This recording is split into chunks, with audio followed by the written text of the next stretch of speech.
All right. Well, let's talk about Dunkirk. yes. Dunkirk, which sounds like one of William Shatner's sexual fetishes. Okay. I'm going to set my phaser on stun, and I'm going to give you a Dunkirk. Okay. I have definite thoughts about this movie. We've all seen it, which is awesome. Dallas, why don't you start by telling us some of your thoughts about it? Okay. Let me just start by saying visually stunning. There's staging and scenes that, will haunt me visually. I found a lot of the scenes, they were exciting to watch. But overall, even though I was kind of engaged, I found it to be very antiseptic, and I was never emotionally connected to the film. And I hate saying that because I really wanted to be. Like, I went to the movie. My wife literally chose not to go with me because the trailer has made her tear up like several times, and she didn't think she could make it through the film. I almost moved my seat to the side because I thought, well, if I start crying like a baby in this movie, I might want to be over in the corner by myself. And I got nothing from it except like it was visceral, and it was, it was loud, and it was, I don't think I'll ever see, staging like that with the, dog fights and, the ships and the soldiers and, the huge beaches. I was blown away visually, but I just, at the end of the day, I did not have an emotional connection to it. And I'm starting to wonder if I can have a connection with any of his films anymore.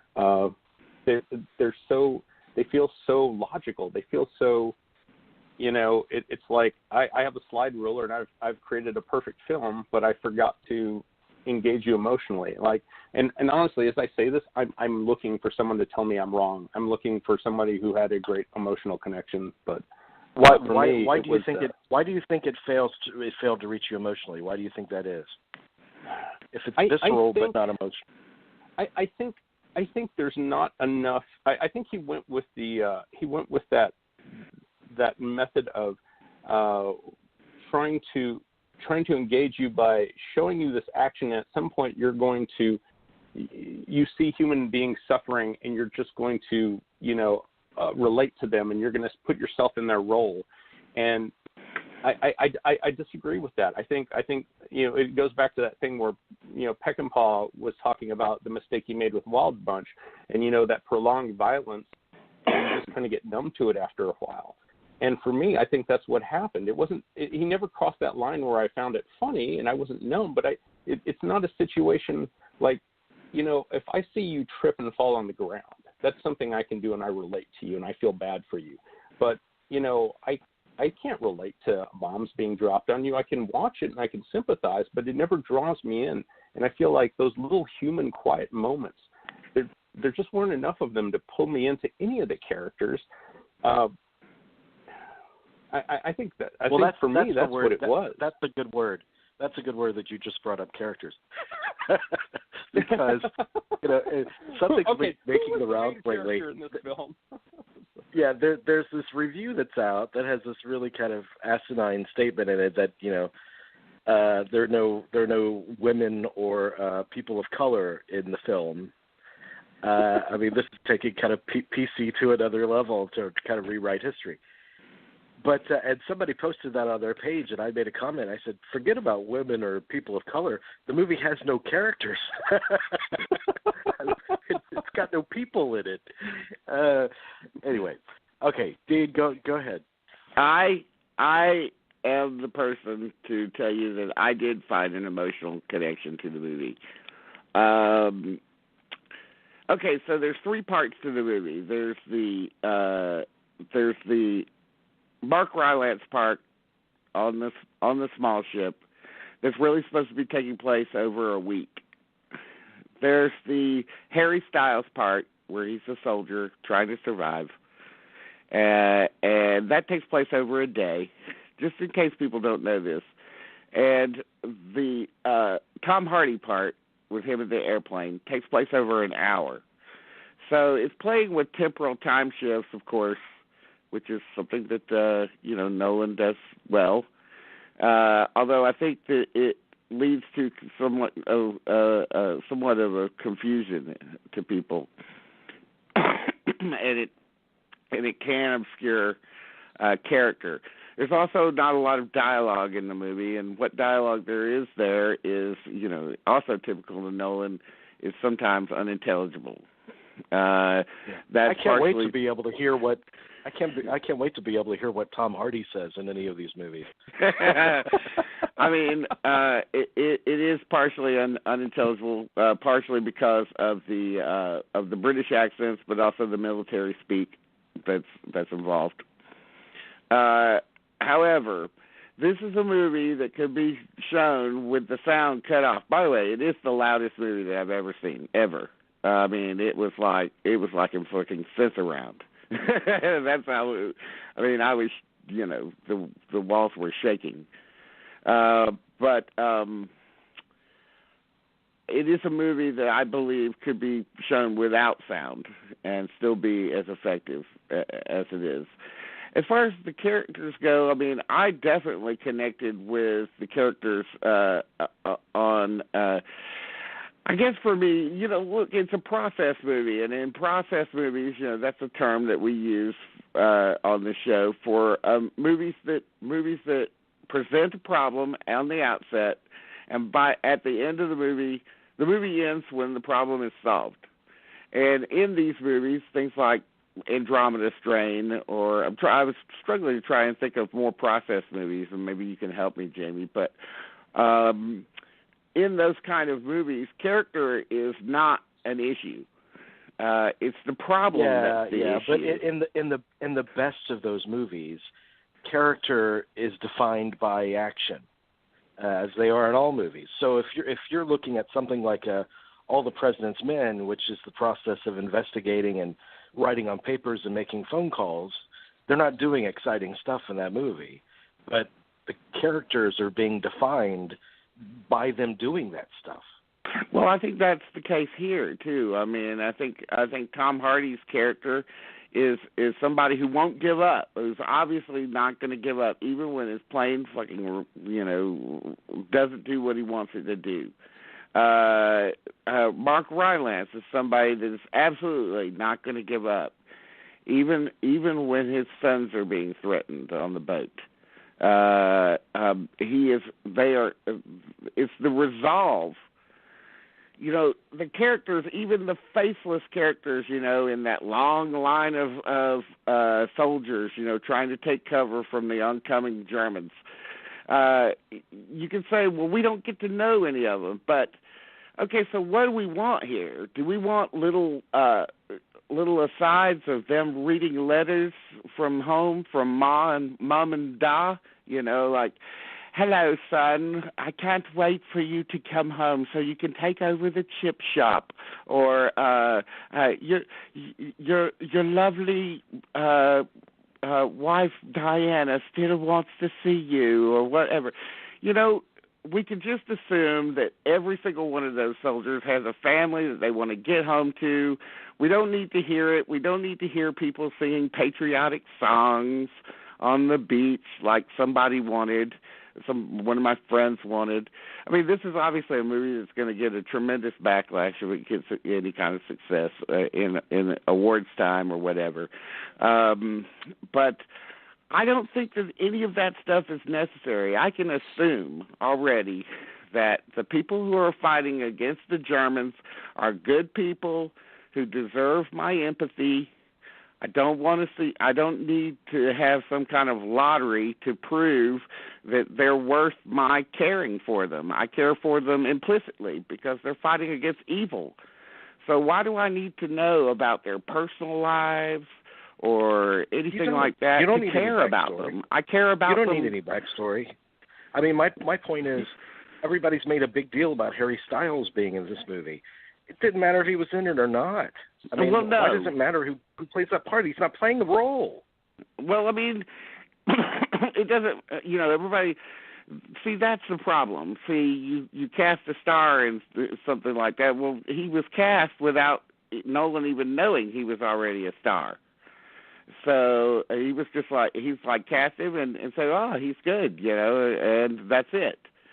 I mean, yes, it's not is it a character where he tells a funny joke, or he likes to play poker, or he's kind of a drinker, or something like that. No, it's not that. This is a movie that takes place under immense chaos, and this is a movie that is about the ballet of survival.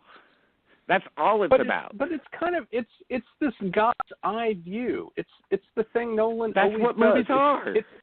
No, they're not always that. Sometimes they get in closer and they get in more emotional. There's room for a little bit of human emotion in these. He's trying so hard to be Stanley Kubrick with his God's eye view, and I mean, I'd make the same argument that a lot of Kubrick films don't grab me emotionally. I mean, technically they're brilliant. They're perfect. Every staging is just dead on, but like it doesn't grab me emotionally. And I'm sorry. Like I would like, it's when I make a friend in a just walking through a library or something. It's a little human interaction. I just being bombarded and watching all these people suffer over and over again. Yeah, I feel for them, but I don't put myself emotionally in their shoes. I don't cry when they die, which is well, I mean, sad. it wasn't. I don't think it was ever going for that. I don't think it ever even entered into the mind of the maker to have a moment that's like a try for a cry. I mean, I think the closest thing we come is, towards the end of the movie, but I'm not going to say anything about it. Right. But it does get rather sentimental in its wrap up, and the reason for that is, and the reason for the incessant music and the incessant sound, and I can see where that might rub some people the wrong way, both of those elements, but the music is there to provide pressure and to count away time. That's what's going on in the movie. It is about pressure and time. And the movie is not about emotion. It is about trying to stay alive, and it's not trying to make you cry. See, some movies do try and make you cry. Some movies want your emotional investment, and some movies don't. They don't care about that. Okay, let's take a different road here. Let's take a different road here. We've talked about like the emotional connection, and we have a different take on it. So let's just talk about the general story and the way it's told. I found most of it to be very predictable. Like, and without mentioning the things, because I don't want to ruin it for anybody, because I want people to enjoy this film, because technically it's brilliant. But, I was sitting there and I was like, oh, this is about to happen because this is the setup. And it's like, this film is filled with those. It's like the setup is here, and here's the payoff. And I don't think it's because I've watched too many films. I just think it's like, I don't know. I found myself kind of bored because I knew what was going to happen. And I don't know this story, and maybe it's because there's so many war stories and there's so many tropes, but I found that they were all there. Like, I was like shocked that, hey, where's Snidely Whiplash tying a woman to the the train tracks, because like they were all in there, and it bored me to tears. Oh, was that scene in there? I didn't see the train. But I mean, look, less than the lack of characters, and I wasn't asking the movie to make me cry. Right. That didn't bother me as much as him having Hans Zimmer do all the heavy lifting for him. Look, there's a lot of great imagery in this movie. It's very cleanly staged. Some of the best aerial stuff I've ever seen. It's also a pretty bloodless war scenes, which is fine. Nolan has the admiration for Kubrick, but not the mind. I think that Kubrick might have been able to actually infuse this with something other than survival as the key theme in every scene. But the thing that really irked me was the score. And it would be a minor annoyance if it were used sparingly. But I paid attention. There is not a full minute of this movie No, there's the literally not. There's literally not even 10 seconds. The music doesn't end until the very end of the movie. So, I mean, the music, I mean, the stopwatch is fine. The ticking is fine. But the music is da-da-da-da-da-da-da-da-da. And if you sit through that shit for an hour and 45 minutes, the movie literally made me sick. I mean, I think it was meant to. I think it's meant to push you there. If I feel like vomiting on myself, why the fuck would I pay to see that movie? Well, people pay to see movies that make them want to vomit all the time. Hey, I have something at the end of Blair Witch Project, so I'm right there with you. I mean, that's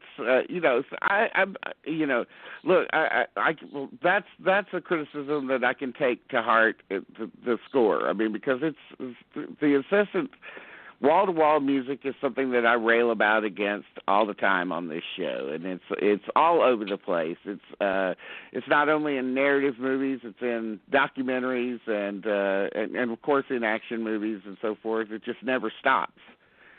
And I would like filmmakers to remember the power of silence every once in a while. And his imagery is really good. So why undercut it with that? And look at Saving Private Ryan. There is no score on what many people consider one of the great war scenes of all time at the opening of that film or That's the true. closing. That is true. No question about it. You're absolutely right.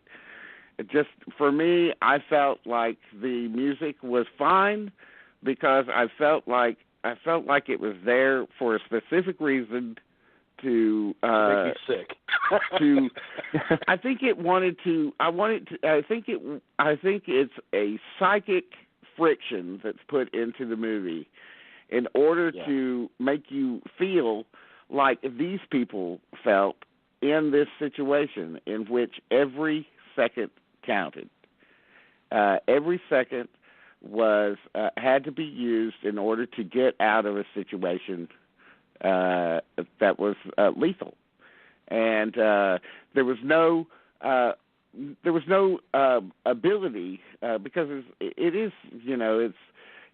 an event that happened over 8 days, but there's the time playing with time in the movie that maybe confuses some people.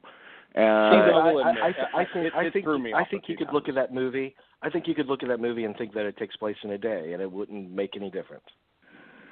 I don't think knowing the difference between a day and 8 days makes any difference. Yeah. Well, I mean, that's certainly possible. But I think if you go back and I'm certainly going to go back and take a look at it, we're going to be able to see more connections between scenes that we might not have seen before. And I think that's great. It's going to up the rewatchability factor of the movie. And I was completely, utterly transfixed by the film. Obviously on a technical level, but on an emotional level, it doesn't really it doesn't really get into sentiment, but it gets into sort of like the lizard brain quality of emotions, where you're just like, geez, I just want to get out of here. You know, I don't have a problem that I wasn't asking the movie to be sentimental, and I understand. If he's not going after specific characters, it's because he wants to paint a portrait of them as a unit. Mm-hmm. So one is interceptable with the other. Can't be separated from the other. I mean, they're a unit trying to achieve a goal. Mm-hmm. But what it felt like, it just played very impersonal to me, which is different from unsentimental. And it almost felt like, knowing Nolan's particular preferences for the bigness of cinema and the cinematic experience.